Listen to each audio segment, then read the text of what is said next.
G Telugu news రిపోర్టర్పై దాడిని విద్యార్థి సంఘాలు ఖండించాయి. ఉస్మానియా యూనివర్సిటీలో మీడియా కవరేజ్కు వెళ్లిన జర్నలిస్టుపై పోలీసుల దాడి గర్హనీయమన్నారు.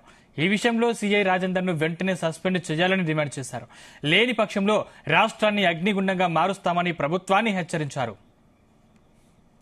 ఈరోజు ఓయూకు న్యూస్ కవరేజ్ కోసం వెళ్ళినటువంటి మన జీ తెలుగు రిపోర్టర్ని ఈరోజు అక్కడ ఉన్నటువంటి ఒక ఎస్ఐ గల్ల పట్టుకొని తనను నీడ్చుకెళ్లడం ఇది అప్రజాస్వామ్యం.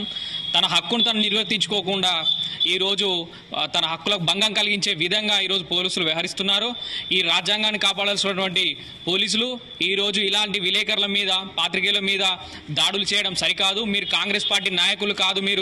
మీరు ఒక పోలీసులు. మీరు మా హక్కులను కాపాడాల్సిన వ్యవస్థ ఉంది. మీరు మీడియా మిత్రులందరికీ మీడియా రక్షణ కల్పించాలి. అలాంటి రక్షణ కల్పించిన మీరే ఈడ్చుకుంటూ కొట్టుకుంటూ పోతుంటే ఈరోజు ఎక్కడిది ప్రజాస్వామ్యం?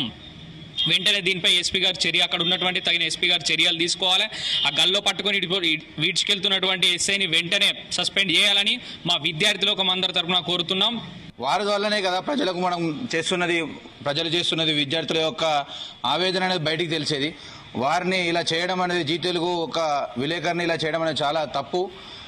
ఇది ప్రభుత్వం దృష్టికి తీసుకెళ్లాలని కోరుతూ ఓయూ వద్దకు న్యూస్ కవరేజ్ కోసం వెళ్ళిన జీ తెలుగు విలేకరును అక్కడున్న పోలీసులు గల్లపట్టుకొని ఇడ్చుకొని వెళ్లి నిర్బంధనం చేయడం జరిగింది.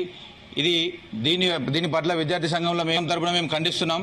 ఇలాంటి చర్యలు ప్రభుత్వం కానీ ఉన్నతాధికారులు కానీ ఇలాంటి చర్యల మీద పోలీసుల మీద చర్యలు తీసుకొని వారిని సస్పెండ్ చేయాల్సిన కోరుతున్నాము.